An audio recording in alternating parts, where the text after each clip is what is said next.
Je vais pas vous cacher, je suis un petit peu perturbée. Parce qu'à ce jour, on m'avait toujours pas partagé la vidéo de Pascal Obispo qui chante Let It Go, libéré, torturé. C'est quoi la version française? Quelque chose délivré. Libéré, délivré. C'est pas du tout la vidéo qu'on va filmer aujourd'hui. Bonjour à tous et bienvenue sur le chat. Alors aujourd'hui je vais vous parler des produits, parce qu'on n'est pas là pour parler d'Obispo, que j'ai commencé. Alors, juste pour faire un bref rappel, j'utilise mes produits de soins et mes bases make-up de façon, comment dire, je les change pas tant qu'ils sont pas finis, à moins vraiment de faire genre une réaction ou quoi. Je ne change pas mes produits, je les utilise jusqu'au bout. Donc quand je change ma routine make-up ou soins, c'est un événement. Et là j'en ai plein et pas mal de make-up à vous partager et un produit skincare incroyable que j'ai découvert et je vais commencer tout de suite à vous en parler. Et je commence par ma poudre fond de teint. Je l'ai mis aujourd'hui. Je m'en sers. Alors, quand je suis en vacances, je m'en sers comme fond de teint parce que c'est celle-ci. J'en ai 3.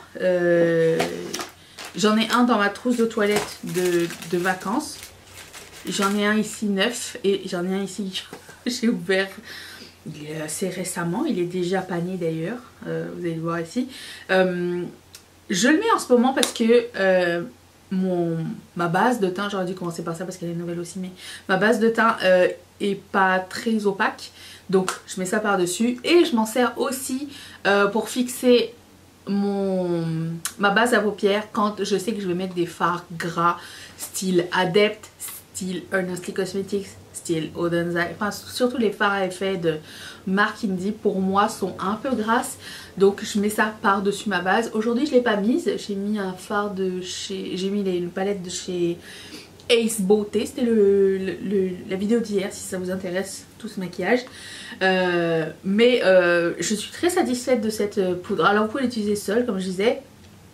Quand j'étais en vacances, je l'ai utilisée avec la base de ELF. Je t'ai rendu là, je ne l'ai pas utilisée depuis longtemps parce que ça plus ça dont je vous parlais tout à l'heure, c'est un peu redondant. Donc celui-là il l'avait apporté en vacances, c'était mon primer et ça c'est comme un fond de teint. Non mais c'est dans ma tête que ça se passe, ok. Donc je peux pas utiliser les 3 en même temps. Donc ça j'utilise pour couvrir et fixer ceci. Et pour matifier mes paupières, donc je l'aime bien. Ça fait longtemps que j'utilise et j'en suis très satisfaite parce que ça donne pas un effet trop mat, trop plaqué qui accentue. On peut mettre plein de trucs iridescents mais lumineux par dessus et ça va être beau. Je peux mettre des produits crème par dessus et ça fonctionne très très bien. J'utilise avec un pinceau plus qu'avec la houppette. J'aime pas tellement le système des houpettes. J'aime beaucoup appliquer avec un pinceau. C'est pas grave si je dois repasser par dessus. Mais voilà. Donc je continue avec ça. C'était pas dans l'ordre du tout mais je continue parce que c'est ça la base dont je me sers en ce moment. C'est le L'Oréal True Match Nude que la marque m'a envoyé. Ça aussi c'est la marque qui m'avait envoyé jadis. Et c'est un sérum teinté à l'acide hyaluronique avec 1% d'acide hyaluronique et c'est écrit 4-5 moyen, c'est ça ma couleur. Je l'aime bien. Je mettais celui de Maybelline avant qui je pensais était exactement la même chose, sauf que celui de Maybelline est un peu plus couvrant que celui-ci, mais c'est un petit peu le même principe, vous savez, avec cette espèce de fini un petit peu lumineux mais pas trop lumineux. C'est vrai qu'il est un petit peu moins glowy que celui de Maybelline, mais c'est aussi vrai que je mets de la peau de matifiant par dessus, donc au final maintenant que je suis rendue ici, je peux vous dire que oui, je trouve que celui-ci a un plus bel effet sur la peau, encore là je l'ai pas fini, que le Maybelline. C'est un peu plus un petit peu moins lumineux, un petit peu moins gras je dirais. Ouais c'est ça. Mais est-ce que c'est parce que je le mixe avec ça ou est-ce que c'est parce que c'est ça le produit? Mais d'après ce qu'on m'avait dit, beaucoup d'entre vous m'ont dit que celui-ci était meilleur sur la peau et je commence à voir la différence. Donc On est toujours dans l'essayage, ça fait quelques semaines que j'ai commencé et franchement il est très bien. Ensuite, un autre produit qu'une marque m'a envoyé, c'est crème hydratante de chez Vichy. Vichy Aqualia, c'est ce que Mathieu et moi on met. La preuve, on est rendu là. Et elle est incroyable, j'aime beaucoup les crèmes qui sont pas trop grasses. C'est la crème que je mets le soir, ça pourrait être plus riche l'hiver, mais là ça va. Attendez, je vais terminer. Le fait qu'elle soit sans parfum aussi, elle est vraiment super agréable.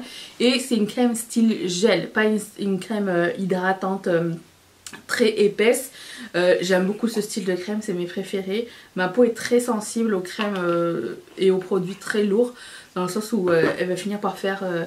je vous fais un swatch de crème, ok. Ah, elle va finir par faire... je vais finir par faire des boutons dès que je vais mettre trop de trucs émollients et riches sur mon visage. J'ai la peau normale, juste vous dire.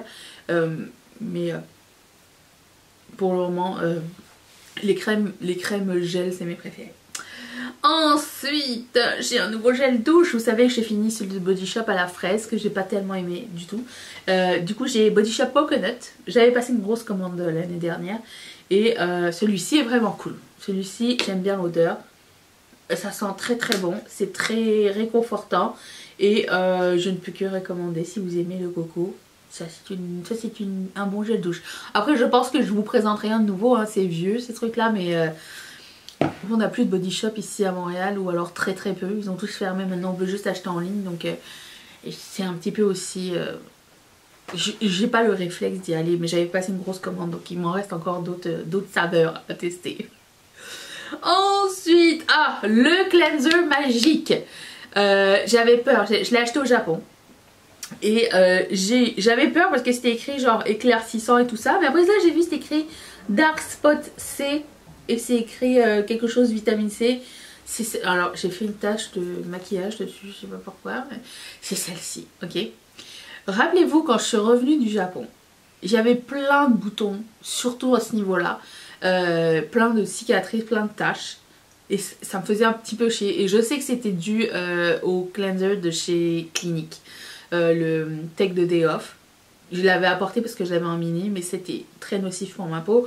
Elle ne supporte pas ce cleanser là. Je fais beaucoup de boutons et il me fallait vraiment quelque chose pour... en fait, j'espérais qu'en l'utilisant plus, ça allait partir. Et ça a été extrêmement long à partir.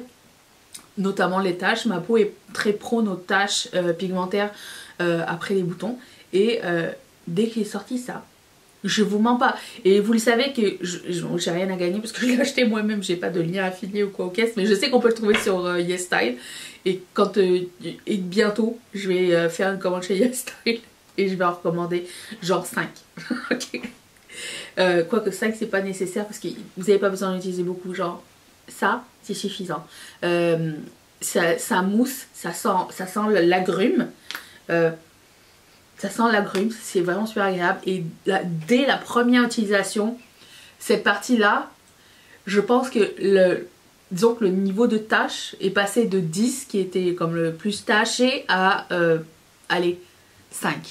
La moitié de mes tâches étaient parties. J'ai été bluffée. J'en ai parlé avec mes copines, j'ai découvert ce produit. Je sais pas ce qu'il y a là-dedans ou quoi. Je sais pas si c'est magique, mais mes tâches sont parties rapidement. Il reste un tout petit peu ici, mais quand je suis revenue du Japon c'était beaucoup. Il me reste celle-ci qui me fait chier, mais le reste après bon je peux vivre avec, hein, c'est pas tant un problème, mais celle-ci et ici j'en avais plein et ça se résorbe et ça fait vraiment pas longtemps que je l'ai et j'étais... il coûte 16$ canadiens. Je peux que vous recommander ce produit. J'ai été... Je sais pas, pour moi c'est un miracle.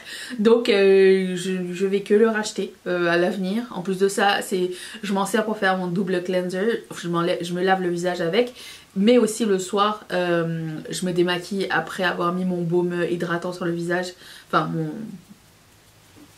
l'huile démaquillante de ELF, ben, je mets ça après pour tout nettoyer. Franchement, très très cool. Par contre, si vous avez la peau sèche, c'est peut-être pas ou alors le réhydrater bien après. Moi j'aime bien avoir une peau qui est pas complètement réhydratée, genre riche et que ça dégouline. J'aime bien, je mets ça après. Pour moi ça va très très bien. Ou alors le matin, quand c'est pour ma routine du matin, je mets ma crème hydratante, crème solaire. Pour moi c'est suffisant. Il faut connecter un petit peu sa peau et s'écouter.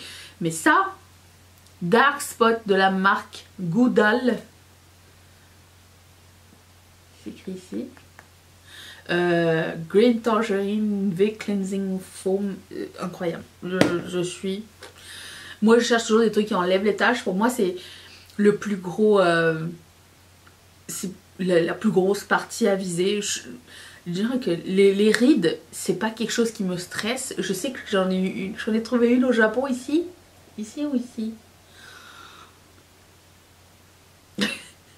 Pour moi c'est pas un complexe, c'est genre je vieillis, j'ai la chance de vieillir, je suis encore rendue, c'est des comment dire, des symboles d'expression et tout ça, donc ça me stresse pas encore, donc je peux vivre avec.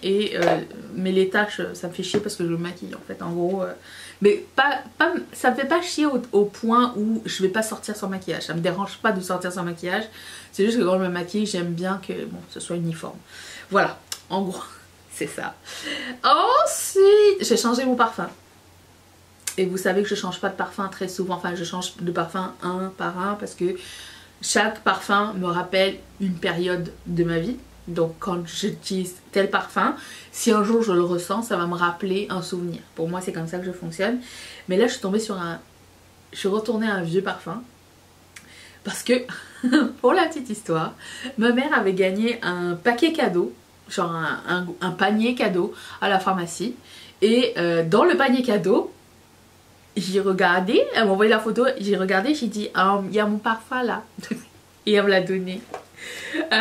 C'est Hypnotique Poison de chez Dior. C'est pas du tout nouveau. Mais je me rappelle quand c'est sorti, quand ce parfum est sorti, je me rappelle de la période et je me rappelle l'avoir senti. Je sais que ma mère et moi on a des goûts hyper différents en parfum, mais ma mère aime beaucoup le parfum. Et à chaque fois, genre mes goûts parfums ne sont pas du tout les siens. J'aime beaucoup les odeurs de patchouli, j'aime beaucoup les odeurs vanillées, les odeurs de bois. Bois de santal on aime bien, mais elle porte pas de bois de santal. Mais elle aime bien par exemple les produits de douche et tout ça, mais c'est pas trop son truc.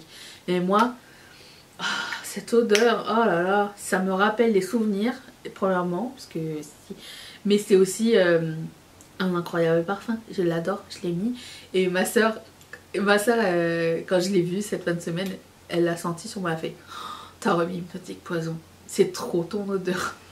Donc ça, voilà, c'est entre ça et Nirvana Black qui n'existe plus, Hypnotique Poison ça reste dans mon odeur signature. Je trouve qu'elle c'était une odeur originale, je sais aujourd'hui c'est différent, mais c'était une odeur originale et j'aimais bien. Voilà, c'est ça. C'était un petit peu écœurant comme odeur, mais moi je trouvais qu'il y avait de la personnalité. Mais chacun est différent avec ses odeurs, mais j'aime beaucoup. Mais alors, une question me taraude, parce que je trouve que le parfum, j'ai pas fait de recherche, mais je trouve que le parfum Hypnose de Lancôme, c'était Hypnose? Non. Comment ça s'appelait? C'était Hypnose? C'était une bouteille bleue. Je l'avais aussi et je trouve qu'ils ont quelque chose de commun. Faudrait que je fasse une recherche. Il est un petit peu moins...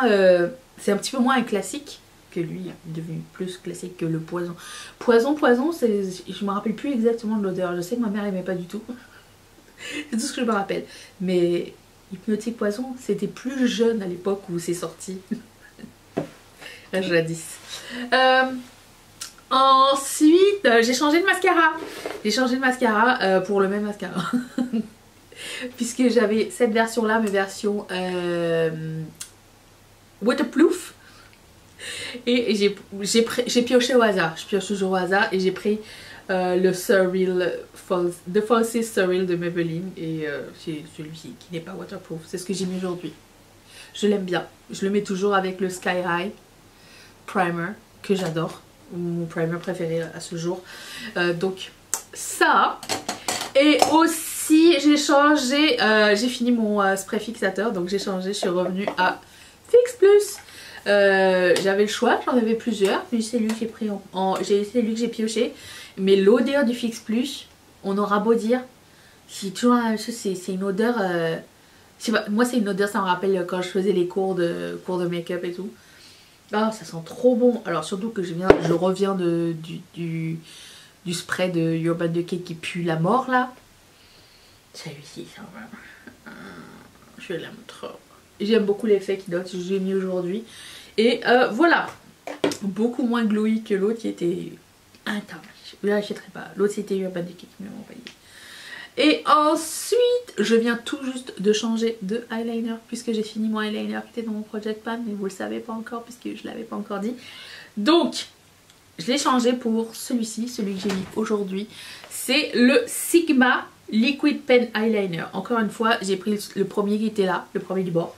Il ressemble à ça. C'est comme ça. Est-ce que c'est un feutre ou c'est des petits poils? Ça a l'air d'être un feutre. J'ai pas trouvé l'application facile. Alors, il y a aussi le fait que ça fait plus qu'un an que je mets un eyeliner liquide en pâte là, vous savez, en crème, c'est ça que je voulais dire. Donc, de passer du eyeliner crème depuis longtemps à un eyeliner feutre, il faut que tu te réadaptes. J'ai pas trouvé qu'il glissait bien comme une crème, il s'accrochait un peu. Je l'ai mis juste aujourd'hui pour la première fois, donc c'est à tester plus longtemps, mais c'était bien noir, ça c'était cool. Il a un peu transféré ici parce que j'aime bien en général en mettre un petit peu dans ma muqueuse. Je sais que celui de NYX tient très bien dans la muqueuse. Je sais, c'est bizarre, mais il tient très bien, mais lui il a un petit peu transféré ici, donc on le saura pour la prochaine fois. J'en mets pas partout, mais j'en mets juste sur la pointe ici. Juste pour que ça me fasse un petit peu plus noir vers le coin interne. Voilà, donc c'est la première fois que je le mets aujourd'hui. C'était la nouveauté des nouveaux produits que j'ai commencé. Voilà, j'espère que ça vous a plu, que vous avez appris de nouvelles choses. J'ai hâte de savoir si on a des produits en commun. Est-ce qu'on a eu des expériences similaires ou différentes? Et je vous retrouve demain pour une prochaine vidéo. Merci beaucoup d'être resté avec moi. Bye!